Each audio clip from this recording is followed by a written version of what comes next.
Beliau telah menempuh pendidikan di SMA Negeri 1 Wonogiri pada tahun 1980. Kakak ini belum di program ya pada saat itu. Dan menyelesaikan SMA pada tahun 1983 di SMA Negeri 3 Surakarta, jurusan IPA. Pada tahun 1989 beliau menyelesaikan pendidikannya di Universitas Gadjah Mada, jurusan Ekonomi Manajemen. Untuk karirnya tidak perlu dipertanyakan lagi karena Bapak Didi Mariono telah berkarir mulai dari tahun 1990 di dunia perbankan dan berkarir di Bank Indonesia selama belasan tahun.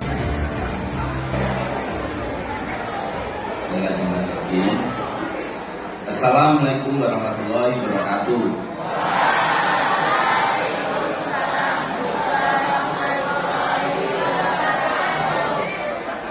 Semangat pagi. Kurang keras. Semangat pagi.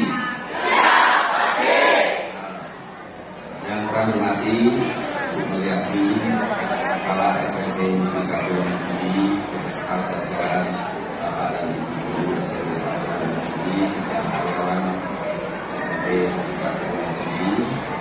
Yang sangat saya hormati Bapak dan Ibu guru Hormati SMP 1 Wonogiri, Bapak dan Ibu guru yang dulu mengajar saya di tahun 80-an ya, tahun 77 sampai tahun 80. Pak Budi, Pak Dali, Pak Noto, Bu Natapi ya, ibu yang lain, dan juga yang saya hormati juga nih, ada teman angkatan saya, ada dua yang terima kasih sudah menyempatkan diri hadir di acara ini. Mbak Sri Mulyani, tapi bukan Sri Mulyani Menteri Keuangan ya, Sri Mulyani dari Wonogiri, dan Ibu Yeni Delayani, panggilannya Yeni. Dan juga yang sangat saya cintai, saya sayangi adik-adik anak-anak ya, adik-adik aja deh, adik-adik junior di SMP 1 Wonogiri, apa kabar? Terima kasih pertama-tama atas sambutan yang sangat meriah di dalam acara LPS Peduli Bagi-Bagi Negeri yang akan nanti kami sampaikan adalah bantuan pemberian beasiswa pada 15 anak ya, 15 siswa SMP 1 Wonogiri yang telah diseleksi berdasarkan kriteria tertentu baik oleh sekolah maupun dari tim LPS. Ini kali kedua saya datang ke sini. Yang pertama mungkin 2 tahun lalu. 2 tahun lalu waktu itu saya masih menjabat Direktur Eksekutif Riset, Surveillance dan Pemeriksaan. Nah, pada kesempatan itu kayaknya ada di YouTube-nya, ada dicari di YouTube ada tuh. Waktu itu saya bilang bahwa level saya memang pada saat Direktur Eksekutif adalah pegawai dengan level tertinggi di LPS. Jadi nggak ada lagi level di atasnya kecuali menjadi Kepala Eksekutif atau anggota Dewan Komisioner tadi. Nah, pada saat itu saya berdiri di sini bisa menjadi anggota Dewan Komisioner apabila dikehendaki Tuhan dan dipilih oleh Bapak Presiden Republik Indonesia. Jadi pengangkatan saya memang dasarnya adalah keputusan Presiden yang memilih dan menetapkan dan mengangkat adalah keputusan Presiden. Seperti menteri itu kan dipilih diangkat oleh Presiden juga. Jadi nggak ada lain. Alhamdulillah saya saat ini berdiri di sini menjadi salah satu anggota Dewan Komisioner dari Lembaga Pendamping Simpanan. Ini merupakan satu barangkali pencapaian juga barangkali mudah-mudahan membawa kebanggaan bagi SMP Negeri 1 Wonogiri. Tangan buat SMP 1 Wonogiri. Satu hal yang perlu barangkali diambil hikmahnya ya. Saya termasuk orang dari, kalau di tataran di ibu kota negara, di jabatan-jabatan tinggi adalah orang desa, Bu. Dari keluarga sederhana, bukan dari keluarga dulunya bapaknya pejabat tinggi atau dari orang kaya di Jakarta. Saya dari Kaloran Kidul, Wonogiri. Tapi satu hal yang penting yang perlu dihikmah adalah pendidikan. Pendidikan itu bisa merubah nasib seseorang. Dari mulai katakanlah orang yang mempunyai keterbatasan, tapi karena mendapat kesempatan mengenyam pendidikan yang baik, akhirnya bisa merubah keluarga, meningkatkan akar martabat dari keluarga maupun dari diri sendiri juga. Dan satu hal lagi, mungkin nanti akan kami sharing beberapa hal prinsip kenapa orang bisa mencapai kesuksesan atau keberhasilan baik dalam sekolah, dalam perjalanan karir maupun dalam kehidupan di dunia ini. Mungkin akan kami sampaikan secara singkat. Ada 7 nilai ya, saya supaya nggak lupa. Saya ada PPK-nya. Yang pertama, tentu saja orang harus mempunyai cita-cita atau mempunyai visi pribadi. Cita-cita itu bisa berupa jangka pendek, jangka menengah maupun jangka panjang. Kalau berkaca dari diri saya sendiri, saya mungkin nggak punya cita-cita menjadi anggota Dewan Komisioner LPS, karena cita-cita saya itu bertahap aja. Pada saat saya pendidikan di sini, kebetulan mungkin Bapak dan Ibu guru juga masih ingat ya, saya termasuk barangkali ya Bapak dan Ibu guru, masuk murid yang berprestasi, selalu ranking di kelas. Dari kelas 1 sampai kelas 3 itu ranking. Untuk juara umumnya mungkin ranking 2, kadang ranking 3 itu. Jadi orang harus punya cita-cita, itu akan menjadi pedoman kita akan melangkah kemana. Adik-adik ingat gak, lihat gak kalau ayam, kan anak ayam kalau induknya nggak ada gimana? Berjalan ke sana kemari, nggak tentu arah, nggak tahu yang dituju. Nah, cita-cita itu kayak induk ayam, jadi dia akan melihat adik-adik semua arah tujuan yang akan dicapai. Saya ingin ada adik-adik yang bisa share mengenai cita-citanya. Siapa? Nanti nggak dapat hadiah loh. Ayo. SMP 1 harus sini, ayo maju. Ya. Hanifah Bapak namanya. Ini paling Berani. luar biasa. Kenalin dulu. Hanifah ya. Hanifah. Kelas 8, yang namanya Hanifah. Anissa. Hanifah. Hanifah ya, Hanifah. Kamu boleh di-share teman-temannya cita-citanya ingin apa? Cita-cita saya ingin menjadi tentara. Tentara. Tapi kamu Luar biasa. luar biasa. Jadi apa? Tentara angkatan darat, angkatan laut atau udara? Angkatan udara. Udara. Wow ya. Aneka angkatan udara. Gimana cara mencapai cita-citanya itu? Belum tahu ya. Jadi tentu saja yang itu kan cita-cita jangka panjang ya. Jangka menengah lah itu. Jangka menengah. Jangka pendeknya apa? Kan sekarang kelas 8 itu kelas 2 ya. Berarti kan pengen naik kelas 9 kemudian lulus. Setelah lulus pengen lanjutin. SMA Taruna, insya Allah. Wah, bagus kan? Karena pengen jadi adik kakak. Karena pengen masuk SMA Taruna. Sudah belajar nggak di SMA Taruna itu syarat-syaratnya apa? Dan Apa aja? Bisa. lupa. Jadi kan SMA Taruna itu SMA yang dibentuk oleh pemerintah untuk mengkader pimpinan-pimpinan. Disiplinnya tinggi di sana. Tidak mudah masuk di sana, diseleksinya ketat. Makanya harus disiapin mulai sekarang. Nilainya, nilainya segala macam harus tinggi ya. Oke, semoga berhasil ya. Dan kita ini ada Bapak. ada kenang-kenangan ada Anita. Biasa. Dan nggak lobet ya, power bank. Oh, makasih ya.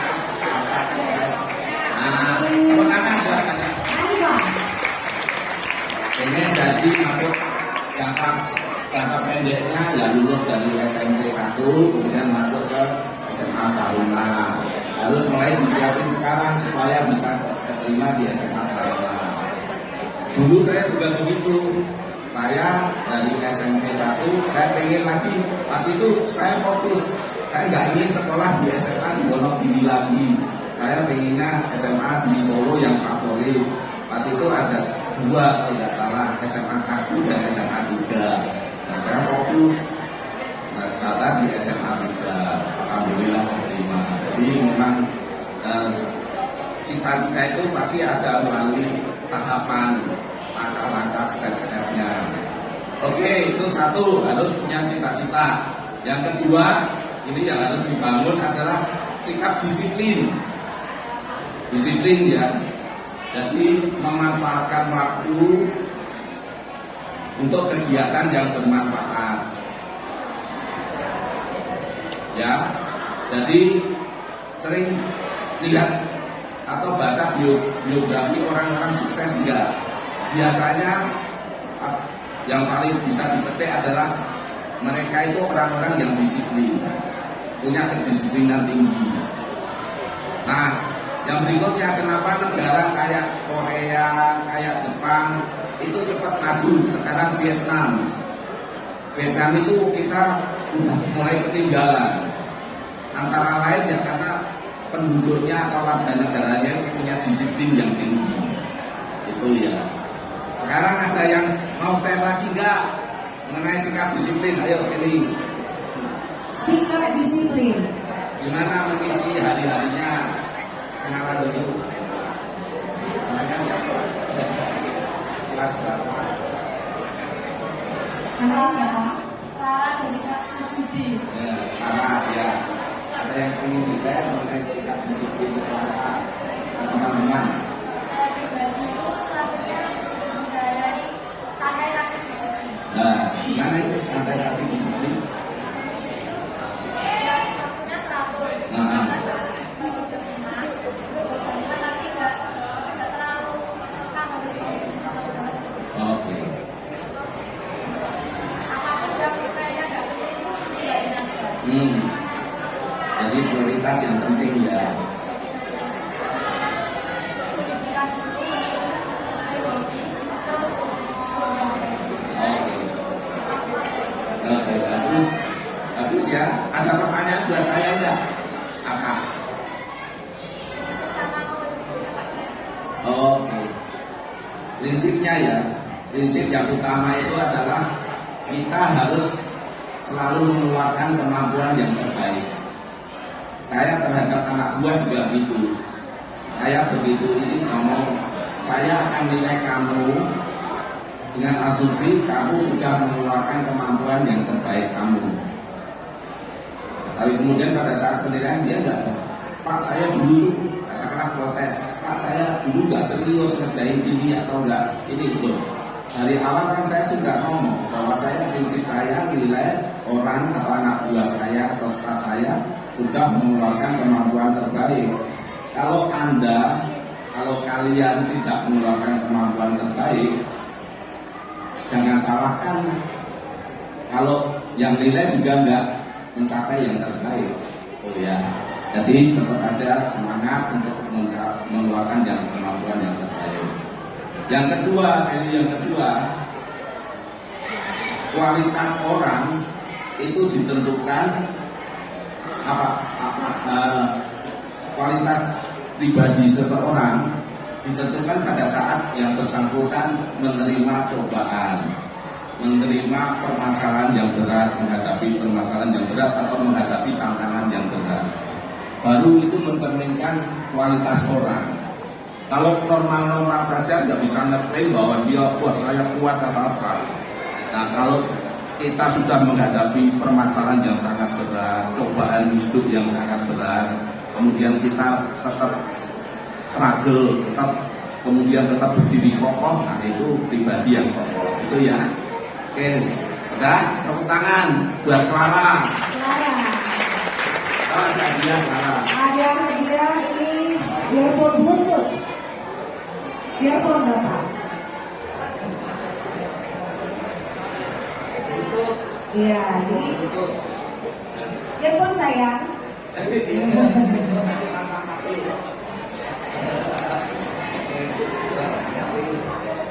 Yang ketiga, yang penting juga adalah mempunyai nilai-nilai pribadi yang utama, antara lain jujur, kemudian punya integritas, tidak suka bohong, bisa dipercaya, dapat diandalkan. Kenapa? Itu penting karena pada saat nanti adik-adik membina karir atau bekerja itu butuh pimpinan yang mempercayai adik-adik semua, trustworthy istilah bahasa Inggrisnya, menjadi trustworthy people atau person. Jadi kalau Anda tidak dipercaya pada pimpinan, jangan harapkan nanti naik pangkat juga, karena nggak dipercaya, ragu pimpinannya. Ini kalau saya naikin mampu enggak ya? Kalau saya kasih pekerjaan bisa enggak ya mengerjakannya? Nah itu untuk bangun itu tentu saja tadi harus membangun kapasitas diri, personal branding. Adik-adik ingat gak ada umpamanya mobil Toyota, kenapa sih diiklankan? Kenapa sih sering diiklankan di TV? Biar laris kan? Terus apalagi? Karena dia ingin membangun mereknya, brandingnya, dikenal. Wah, bahwa Toyota itu mobilnya irit, gampang perawatannya. Nah itu kalau nggak diiklankan, nggak gitu, mungkin orang nggak tahu. Sama adik-adik juga gitu, harus membangun, dan itu perlu waktu yang lama. Jadi mulai sekarang itu nilai-nilai yang pribadi yang tadi jujur, integritas, dapat diandalkan, tolong ditanamkan. Kemudian yang keempat, ini yang penting juga nih. Gimana sih orang kalau menghadapi kegagalan?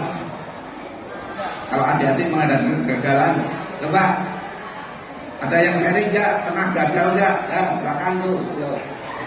Tepuk tangan dong untuk yang sudah tunjuk jari dan maju. Gagalnya jangan gagal ya, diputus pacar ya. Jangan ya.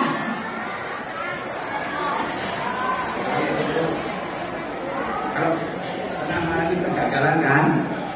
Ya, tiap orang pasti pernah mengalami kegagalan. Gimana setelah menghadapi kegagalan ini, ceritain ke teman-teman. Kenalin dulu nama. Perkenalkan, nama saya Syifa Amanda dari kelas 7B. Syifa, ya. Kalau menghadapi kegagalan, sabar, jangan putus asa, dan berusaha untuk terus menuju kesuksesan. Ya, bagus, tepuk tangan. Bersama saya. Ngomong gagalnya apa dulu? Gagalannya tidak ranking mungkin. Oke. Bukan ranking. Rankingnya berapa sekarang? 12. Ya, oke. Kan semua anak dapat ranking kan jago ya. Ada yang ranking 40. Ada yang ranking 1. Ranking 1 Pak. Oh, ranking 1. Oke. Sekarang 12. Ranking tertinggi berapa? SD. Kamu? SD paling 5. Oke.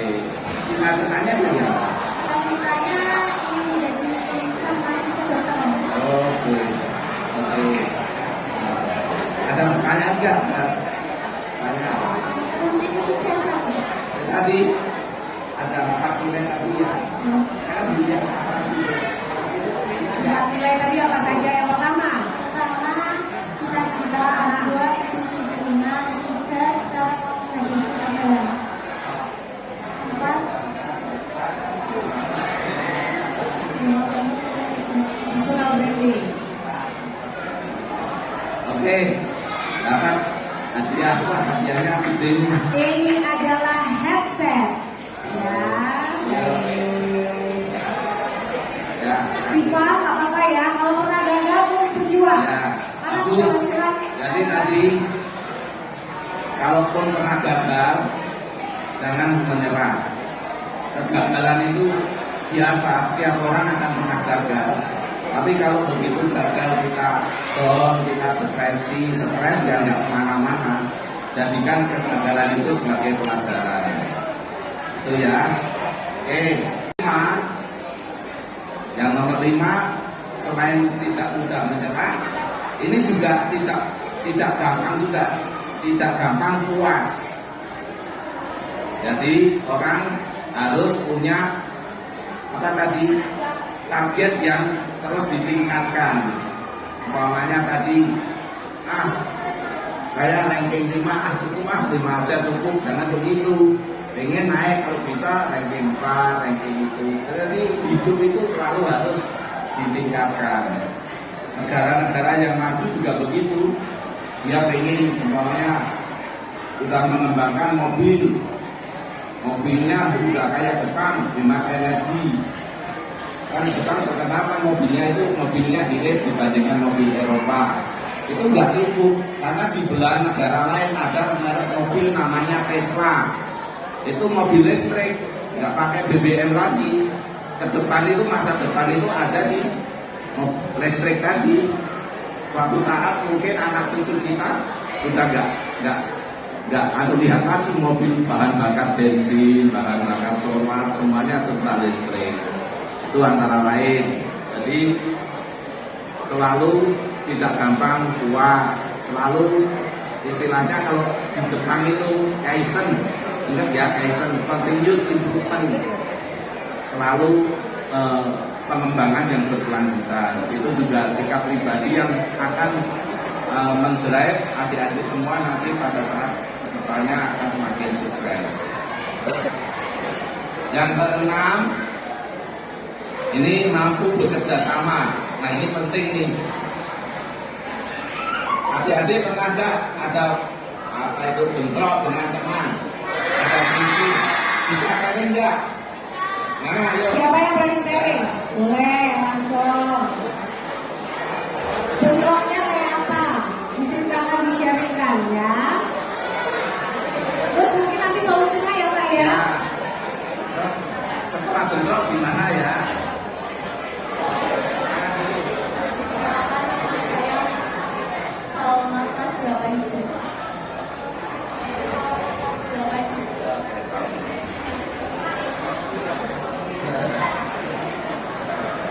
Ya tadi pernah bentrok atau berselisih paham dengan teman-temannya enggak? Apa itu penyebabnya? Rebutan pacar. Gak usah malu, gak apa-apa, cerita aja. Teman-teman pas kerja kelompok. Rebutan teman. Kerja kelompok. Kerja kelompok. Kalau temannya diperebutkan kenapa? Orangnya pinter Pak, bisa gandelin. Oh, tadi karena nilai yang ini dapat diandalkan tadi rebutan. Terus gimana? Sampai sekarang masih bertengkar nggak? Nah, tetap bisa bekerja sama kan? Ya. Gimana caranya waktu itu? Maafan atau sudahlah, udah. Maafan terus damai. Udah baikan. Ya. Jadi intinya apalagi dalam dunia kerja ya, kita akan selalu bekerja dalam tim. Nggak bisa kita bekerja sendiri. Dan kunci sukses orang itu adalah kalau nanti berkarir itu bagaimana dia bisa mengelola teamwork, bekerja sama dengan orang lain. Kuncinya apa? Yang pertama, tidak merasa pintar sendiri, tidak egois, open mind, pikirannya terbuka terhadap masukan orang lain. Itu sangat penting dalam pekerjaan, karena pekerjaan itu akan selalu dilakukan dengan tim. Kecuali kalau kan nggak bisa kerja sendiri, orang nggak bisa jadi Superman, bisa semuanya dikerjakan sendiri. Itu ya. Jadi dapat hadiah, hadiahnya mungkin. Ya, hadiahnya kulkas Pak. Bukan dong Pak, hadiahnya adalah sekitar dulu. Ya, udah tambah semangat ya nanti. Yang terpenting, bisa nebak nggak yang terpenting itu? Ayo, siapa yang mau nebak? Maju. Apa sikap terpenting? Apa yang lupa dari semua? Ayo. Boleh ke ujung. Ternyata ngolek. Iya betul. Dipikir tunjuk jari. Ya ini hadiahnya gede loh. Yang mana Bapak? Itu tuh lurus. Ya. Oke. Ini yang terpenting jangan lupa.